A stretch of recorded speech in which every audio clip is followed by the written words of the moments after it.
Mais uma vez eu gostaria de desejar para todas as mães um feliz Dia das Mães.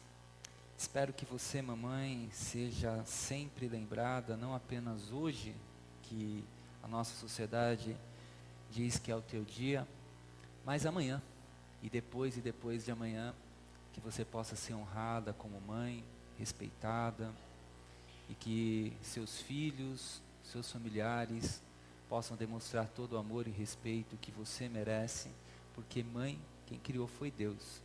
Então, Deus tem um olhar especial para você, mãe. Estamos falando sobre cuidado, e hoje eu quero estudar com você sobre o cuidado da mente. Cuidado da mente. Vivemos em um mundo onde inúmeras pessoas sofrem de algum tipo de doença relacionada à mente ou à cabeça. É comum cada vez mais encontrarmos pessoas no nosso meio e na sociedade de modo em geral com depressão. Haja vista que muitos já consideram a depressão a doença do século. É comum encontrarmos pessoas que sofrem algum tipo de síndrome, como a síndrome do pânico, síndrome de Down ou a síndrome de burnout. Encontramos pessoas que sofrem de demência, loucura, Alzheimer.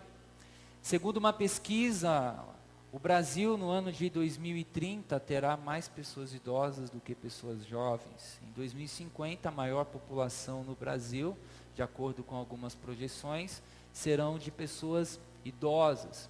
E a doença que mais irá ocorrer dentro desse grupo, pasmem, é o Alzheimer. Então, há pessoas que sofrem com Alzheimer, esquizofrenia, bipolaridade, fobias. Todas essas doenças, na verdade, e outras mais, revelam que nós vivemos num mundo onde nós precisamos aprender e compreender que devemos cuidar bem da nossa mente, ou cuidar bem do nosso cérebro. Várias doenças derivam da nossa mente, do nosso imaginário também. E quando pensamos na mente, o neurocientista chamado Curt Thompson, ele diz o seguinte: Deus projetou nossa mente como parte de sua criação, a fim de nos convidar para um relacionamento mais profundo, mais seguro e mais corajoso com Ele e com os outros. A nossa mente não foi criada por máquinas, foi criada por Deus. Os homens tentam criar algo parecido com a mente humana, mas não conseguem chegar aos pés da criação divina, dessa coisa maravilhosa, tão complexa, que faz o nosso corpo funcionar em harmonia quando ela está funcionando bem. Deus criou o cérebro humano. Foi Deus que deu ao homem a capacidade de pensar, de criar, e a partir do momento que Deus deu essa capacidade para o homem, de criar, de pensar, nós podemos observar o homem criando inúmeras coisas. E essa capacidade de criar e pensar é dado ao homem porque o homem possui a imagem e semelhança de Deus. O homem possui a imagem e semelhança de Deus. E essa imagem e semelhança dá ao homem capacidades de criar obras magníficas, como sinfonias. A nona sinfonia de Beethoven, algo belíssimo que a mente humana criou. Obras literárias como Hamlet, de William Shakespeare. Projetos arquitetônicos surreais, como nós encontramos alguns em Dubai. A mente humana é capaz de construir e produzir coisas incríveis, como navios, carros, castelos, máquinas, satélites, criar leis, computadores, comida. O homem é capaz, a mente humana é capaz de criar coisas surpreendentes. Deus nos criou e nos deu capacidade mental para criarmos coisas incríveis. E nós temos a alegria de ver parte dessas coisas incríveis no nosso meio. Imagino que você deva ter um aparelho celular, mas um aparelho celular não se compara a você, ser humano, criado por Deus, com a riqueza que Deus formou o seu corpo, conforme nós aprendemos hoje pela manhã. De maneira que, ao olharmos para a mente humana e para aquilo que a imaginação humana consegue criar, não faltam exemplos, não faltam obras filosóficas, não faltam pesquisas científicas para tentar entender e compreender cada vez mais o que é o nosso cérebro. Vários homens têm dedicado anos e anos para compreender o que é esse nosso cérebro, essa nossa mente. Filósofos escreveram tomos e tomos para tentar descrever esse lado humano. Mas o ser humano, ele nasce numa sociedade pensante. Embora o homem foi criado por Deus com capacidade plena de pensar, o ser humano também ele nasce numa sociedade pensante. Para alguns filósofos, como Foucault, ele diz que a sociedade molda o homem. Ou seja, isso significa dizer que dependendo de onde eu ou você vivermos, teremos a nossa forma de pensar influenciada pela cultura local. Por exemplo, se uma pessoa nascesse e vivesse na Índia, ele teria uma forma de pensar diferente de uma pessoa que nasceu em outro local do mundo. Na Índia, a vaca é sagrada. Para alguém que nasceu na região sul do Brasil, a vaca dá um bom churrasco. E que churrasco, né? Dependendo de onde você está, a sociedade vai dizer para você como você deve pensar. Quando nós nascemos, fomos inseridos numa sociedade pensante. Logo, a nossa forma de pensar foi moldada pela forma que a cultura do nosso país pensa. O nosso crivo crítico, ele se torna crítico não por nós mesmos, pela nossa mente, pela nossa forma de pensar, mas com base principalmente naquilo que a sociedade me diz sobre o que pensar e sobre os parâmetros que ela estabeleceu entre certo e errado.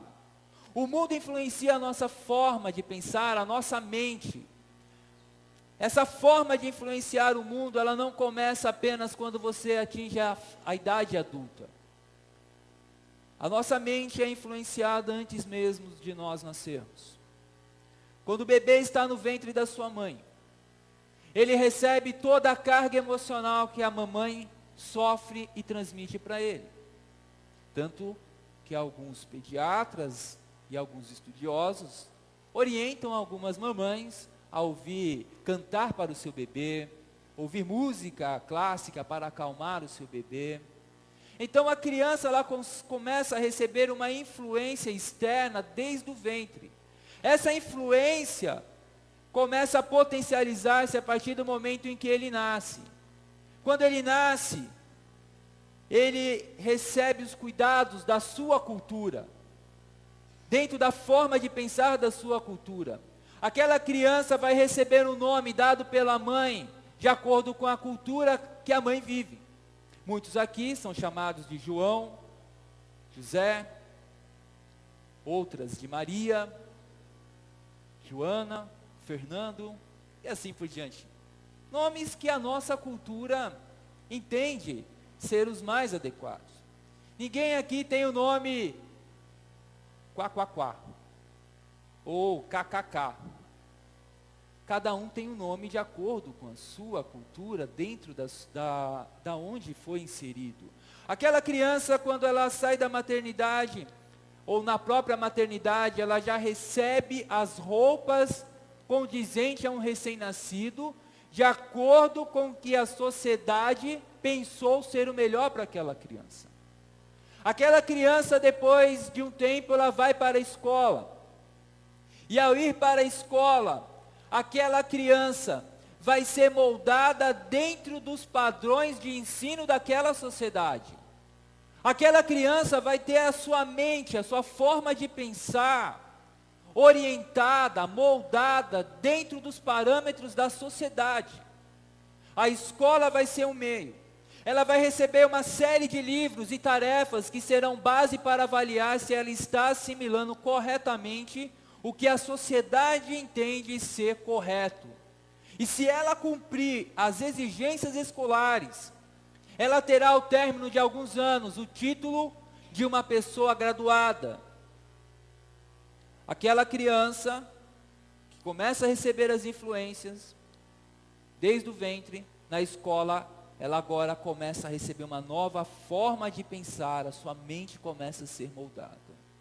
Mas essa criança cresce, se torna adulta. E ao se tornar adulta, ela entra no mercado do trabalho. E no mercado de trabalho, ela recebe uma outra forma de pensar. No mercado de trabalho, ela tem que agora pensar em como ganhar dinheiro. Como ela pode usar o seu conhecimento adquirido ao longo da escola para ela ganhar dinheiro, aumentar a produtividade. Como ela pode usar o curso que ela fez para bater a meta no mês. A forma de pensar do adulto é moldada sempre. O trabalho, a sociedade, e ele vai se adequando.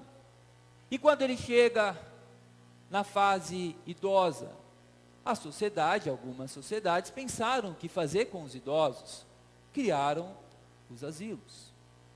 A mente humana, ela sempre acaba sendo moldada. E falar do cuidado, é importante entender algo crucial. A mente humana, ela foi afetada, não apenas a partir do momento da concepção, mas a partir do momento que o pecado entrou no mundo. O pecado afetou a mente humana. Como nós podemos ver, ter observado de maneira rápida, são várias as formas de moldar a mente de uma pessoa, seja pela escola, seja pelas mídias, TV, internet, jornais, filmes, novelas, livros, redes sociais, a própria sociedade, trabalho, família. A religião é uma forma de moldar a mente de uma pessoa. Todos esses componentes começam a moldar a forma de você pensar. As roupas que você está vestindo, que nós estamos vestindo, é uma forma que a sociedade pelo qual nós vivemos nos diz que é a melhor roupa para vir à igreja, estar no ambiente público. Ninguém está aqui, por exemplo, de maiô, ou as mulheres de burca, porque entendemos que isso não é o melhor para nós e para o ambiente. Então nós recebemos a influência, a nossa mente ela foi afetada por causa do pecado. E nós precisamos deixar claro que o pecado, ele contaminou todo o ser humano. E o homem teve, por causa do pecado, a sua forma de pensar afetada. E desde o momento em que o pecado foi introduzido na humanidade, por causa da desobediência de Adão e Eva, a forma de pensar do homem é sempre inclinada para o mal. Desde o momento em que Adão e Eva pecou, os pensamentos do homem são inclinados para o mal. Gênesis capítulo 6, verso 5 diz o seguinte: o Senhor viu que a perversidade do homem tinha aumentado na terra, e que toda a inclinação dos pensamentos do seu coração era sempre e somente para o mal. O pecado não afetou apenas a maneira como eu uso o meu corpo, mas a minha mente. A Bíblia apresenta muito essa ideia, mente, coração, para tentar trazer algo relacionado à forma do homem pensar. O coração do homem é inclinado para o mal. O apóstolo Paulo, quando escreve aos Efésios, ele dá justamente um diagnóstico a respeito disso também. Efésios capítulo 4, versículos 17 a 19, diz o seguinte: assim eu lhes digo, e no Senhor insisto, que não vivam mais como os gentios, que vivem na futilidade dos seus pensamentos. Veja, Paulo ele é bem direto. Ele fala que os gentios, homens que não eram de origem judaica, pessoas que viviam sem nenhum preceito da lei de Deus. Esses homens viviam dentro da sua futilidade de pensamentos. Futilidade que nós encontramos hoje também, em várias camadas da sociedade. E ele continua: eles estão obscurecidos no entendimento e separados da vida de Deus por causa da ignorância em que estão, devido ao endurecimento dos seus corações. Tendo perdido toda a sensibilidade, eles se entregaram à depravação, cometendo a avidez de toda espécie de impureza. Porque o pensamento do homem é corrupto, porque o pensamento do homem é contaminado pelo pecado. Esse é o diagnóstico de toda pessoa que não tem Cristo. Ele se entrega às paixões, ele se entrega à depravação, à corrupção humana, ao ponto de fazer tudo aquilo que ele acha ser correto, como uma afronta ao próprio Deus que criou a mente do homem pura para adorar a um Deus santo e puro. O pecado mudou a forma de pensar. O pecado mudou a forma de nós controlarmos a nossa mente. E aí, nós precisamos entender algo também fundamental.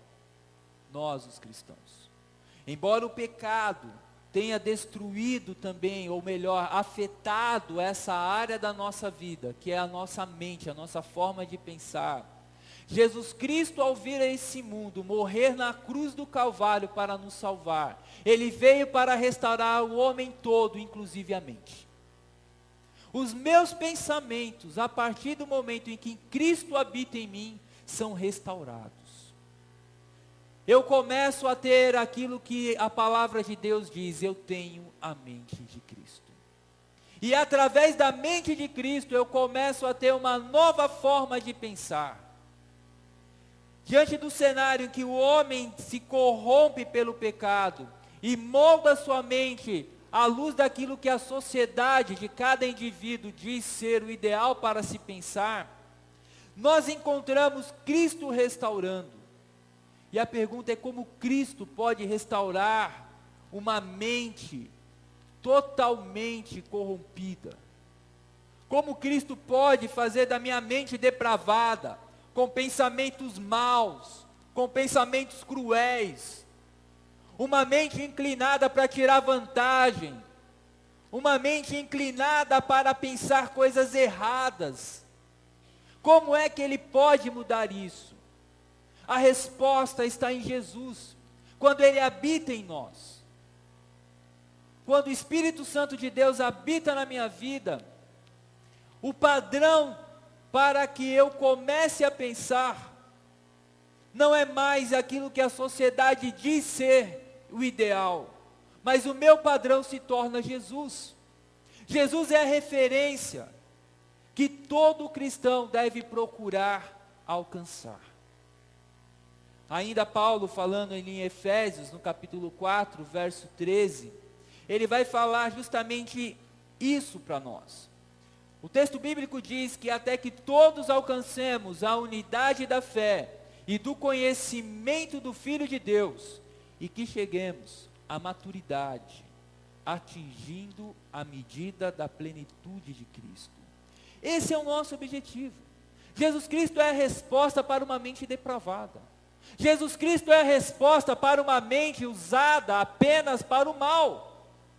Se no passado eu usava minha mente para fazer o mal, agora Cristo é o padrão para que eu venha usar a minha mente, a minha forma de pensar, a minha criatividade, a minha imaginação para a glória dele. Por meio de Jesus, o homem consegue emancipar a sua mente da forma corrente de se pensar e passa a pensar não a partir do que lhe foi ensinado pela sociedade, mas a partir de Cristo. É somente com Jesus que nós conseguimos nos emancipar de uma sociedade conduzida pelo pecado. É somente através de Jesus. Sem Jesus, todas as tentativas vão ser nulas. todas as tentativas de mudar a forma de pensar, de olhar, será nula. Ter a mente de Cristo é algo maravilhoso para nós. E quem diz que nós temos a mente de Cristo é a própria palavra. 1 Coríntios, capítulo 2, eu quero ler dos versículos 14 ao 16. 1 Coríntios 2, 14 ao 16 diz o seguinte: quem não tem o Espírito, não aceita as coisas que vêm do Espírito de Deus, pois lhes são loucura. E não é capaz de entendê-las, porque elas são discernidas espiritualmente. Mas quem é espiritual discerne todas as coisas. E ele mesmo, por ninguém é discernido. Pois quem conheceu a mente do Senhor para que ele possa instruí-lo? É uma pergunta. Pausa. Lembra o diálogo de Deus com Jó? Jó fez uma série de perguntas. E aí depois Deus falou: tá bom, Jó, vou fazer umas perguntas para você e quero ver se você consegue responder para mim algumas delas. Aonde você estava quando eu criei os firmamentos? Aonde você estava quando eu fiz isso? Quando dei o nome às estrelas? Aonde você estava diante disso tudo? E aí Jó, um homem de Deus, fala: Deus, me perdoe, falei daquilo que eu não conhecia, não tinha noção do que eu estava falando. E aí nesse texto, voltando agora, nós encontramos o que? Quem conheceu a mente do Senhor que possa instruí-lo? E aí o texto continua dizendo: nós, porém, temos a mente de Cristo. O crente em Jesus tem a mente de Cristo. A sociedade sem Cristo não tem essa mente de Cristo. O crente em Jesus tem a mente de Cristo. O que isso significa? Significa que por meio do Espírito Santo de Deus, que habita em mim, que habita na vida de cada cristão, Deus está renovando a minha forma de pensar para adequá-la à sua vontade. Se no passado eu tinha pensamentos errados com relação à minha família, agora eu vou ter um pensamento de cuidado. Se no passado eu tinha o seguinte pensamento: se não der certo eu me separo. Agora com a mente de Cristo não. Eu tenho que honrar os votos que eu fiz na presença de Deus. Se eu era um filho que não honrava minha mãe e meu pai, agora que eu tenho a mente de Cristo eu vou honrar meu pai e minha mãe. Por que eu vou fazer isso? Porque a palavra me instrui. Se no passado eu era uma pessoa que usava dos meios errados para tirar proveito, o enriquecimento ilícito, agora porque eu tenho a mente de Cristo, eu vou trabalhar. Eu vou fazer aquilo que é correto. A mente de Cristo renova a minha forma de pensar. Gosto de pensar principalmente também na ideia que você pega um computador cheio de vírus, infectado. E se você instalar mais um programa, aquele programa novo vai ser corrompido pelo vírus. E muitas vezes, ou melhor, a forma para você acabar com tudo aquilo é formatar e colocar tudo correto. Quando nós aceitamos a Cristo, Deus, Ele pega todos aqueles vírus e dissipa pelo poder do Espírito Santo. E começa a renovar a nossa mente. E começa a produzir em nós coisas maravilhosas. De maneira que podemos observar o desafio que nós encontramos dentro da palavra de Deus, aí em Efésios 4, 22 e 24, quando Paulo diz: quanto à antiga maneira de viver, vocês foram ensinados a despir-se do velho homem, que se corrompe por seus desejos enganosos, e a serem renovados no modo de pensar, e a revestir-se do novo homem, criado para ser semelhante a Deus em justiça, em santidade, proveniente da verdade. Para o pastor T.W. Hunt, ele diz o seguinte: o cristão vive em um estado constante de renovação. O cristão, ele vive em um estado constante de renovação. Depois que você entrega a sua vontade a Deus, tem que seguir permitindo que a sua mente seja transformada mediante um processo de renovação. Essa parte do processo é um tempo de crescimento. A nossa mente tem que ser renovada constantemente. A nossa forma de pensar tem que ser todo dia, todo instante renovado. Mas para que isso aconteça, nós temos que aplicar na nossa vida um princípio bíblico, que se encontra em 2 Coríntios capítulo 10, verso 5, que diz: levamos cativo todo pensamento para torná-lo obediente a Cristo. Não tem como a tua mente e a minha mente ser renovada se eu não levar todo o meu pensamento, toda a minha imaginação, toda a minha criatividade, todo o meu ser cativo. Cativo, a ideia de prisioneiro, cativeiro, a Cristo Jesus. Eu pego o meu pensamento e coloco ao lado de Cristo e falo: Senhor, Ele é teu. Ele é teu, não é meu. A minha forma de pensar não é minha. Se até aqui eu tinha pensado coisas erradas, Deus me ajude agora a pensar a partir do teu olhar, da tua mente, do teu querer. Se até aqui eu fui uma pessoa negligente, se eu pensei sempre no meu proveito, tirar vantagem, uma pessoa egoísta, Deus me ajude a pensar de uma maneira que glorificará o teu nome. E aí você pode começar a pensar: mas como isso pode ser possível? Começar a treinar a mente. Talvez alguns aqui, durante 50 anos da vida, sempre pensou em coisa errada. Quando olha uma mulher, olha com um olhar de desejo sexual ilícito. Quando olha para um homem, uma pessoa idosa, olha como uma pessoa que está ocupando espaço. Quando olha para uma criança, olha como alguém que pode quebrar as coisas. Porque o mundo foi moldando a nossa forma de pensar. Quando olha para filho, filho é uma coisa complicada. Não quero ter filho.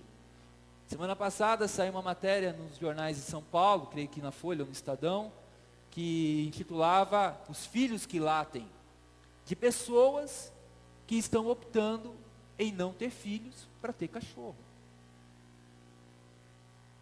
Algumas pessoas tiveram sua vida influenciada por correntes filosóficas de várias direções. E aí você pode pensar: como eu posso a partir de agora começar a pensar de acordo com a vontade de Deus?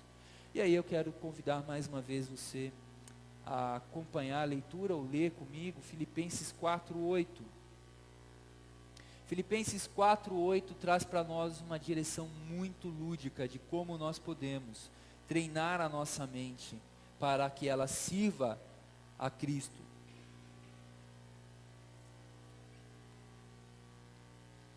Filipenses 4:8. Finalmente, irmãos, tudo que for verdadeiro, tudo que for nobre, tudo que for correto, tudo que for puro, tudo que for amável, tudo que for de boa fama, se houver algo de excelente ou digno de louvor, pensem nessas coisas. Aqui nós encontramos uma direção na palavra de Deus para como podermos reeducar a nossa mente à luz da palavra de Deus. E aqui nós encontramos 8 filtros. Com o problema de crise hídrica em São Paulo, nós começamos a fazer o consumo de uma água da reserva do volume morto. Essa água recebeu um tratamento diferenciado para se tornar potável. E aqui, naqueles inúmeros filtros, foram necessários os processos químicos para fazer com que aquela água se tornasse potável. E aqui nesse texto nós encontramos uma série de filtros que irá fazer com que alguns pensamentos nossos sejam pensamentos que glorifiquem a Deus. E aqui a primeira direção é tudo, não é algumas coisas. Não é meia mussarela, meia calabresa. É tudo. Tudo, e aí vem as expressões, tudo que for verdadeiro. Tudo que você pensa é verdadeiro. Às vezes a nossa imaginação nos prega algumas peças incríveis, né? Você já teve medo de alguma situação bem difícil? Eu já. Eu era garoto e estava dormindo na casa do meu tio, e do lado da janela, tinha ali o quintal, e aí eu assistia aqueles filmes de terror, e a mente vai longe, né? E aí à noite começou ali o lençol, que minha tia não recolheu, ficou balançando. Gente, eu não dormi aquela noite. Eu imaginei tanta coisa, imaginei um monstro de 3 metros de altura, imaginei que ele ia sair com tentáculos, coisas assim. A nossa mente nos prega muitas peças. Às vezes nós gastamos um tempo demasiado pensando em coisas que não são verdadeiras. O que você pensa a respeito da tua família é verdadeiro? É algo que não é fruto da tua imaginação? Você tem como validar o que você está pensando? Porque às vezes você pode ter um pressuposto. E algumas mulheres, ou melhor, algumas não, as mulheres têm aquele famoso sexto sentido, né? Olha para a cara, você está mentindo. E às vezes está mentindo mesmo, né?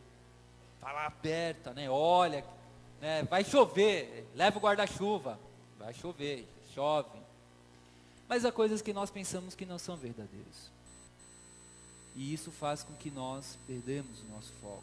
Nobre é algo que vale a pena você pensar o que você está pensando. É algo correto. É algo que realmente vai trazer edificação. É algo puro. É algo amável. Tem boa fama nisso. Tem algo excelente, é digno de louvor. O que você está pensando passa por esses crivos?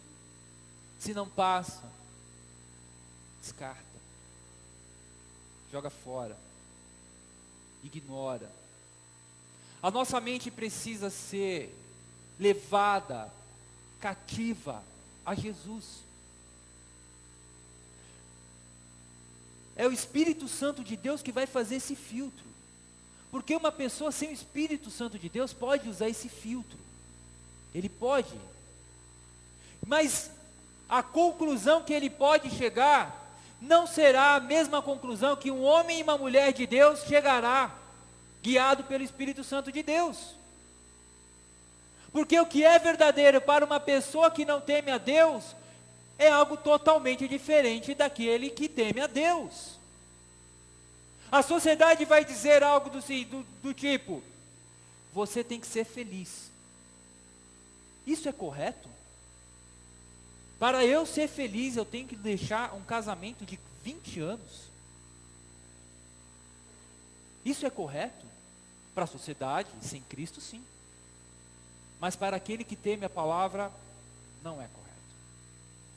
Por isso, meus irmãos, nós precisamos pensar com o nosso olhar cativo ao Cristo que nos salvou. Quero já concluir fazendo a citação de um ditado popular. Há um ditado popular que diz: mente vazia é a oficina do diabo. E aí eu estendo esse ditado dizendo que uma mente cheia de tranqueiras também é a oficina do diabo. Uma mente vazia é a oficina do diabo, mas uma mente cheia de tranqueiras também é a oficina do diabo. Não permita que a sua mente seja confundida por uma forma suja ou vazia de viver. Não permita. Use esse filtro que nós encontramos aqui na palavra de Deus. Cuidar da família é também se preocupar com a formação da mente de cada ente familiar. É dever dos pais pensar como os filhos estão pensando, sobre o que estão pensando. É dever dos cônjuges cuidar um do outro. É dever dos avós cuidar dos netos. É dever dos netos cuidar, dos avós. Para isso, ou seja, para que esse cuidado da mente ocorra, é necessário de uma maneira urgente rever a nossa maneira de pensar. Não tem como termos uma mente renovada em Jesus sem meditar na palavra de Deus. Não tem. Não tem como você ter a sua mente renovada se você não estudar a palavra de Deus. Não tem como conhecer a mente de Cristo sem o Cristo da palavra. Não tem como. E eu desejo para você aquilo que o salmista desejou para ele.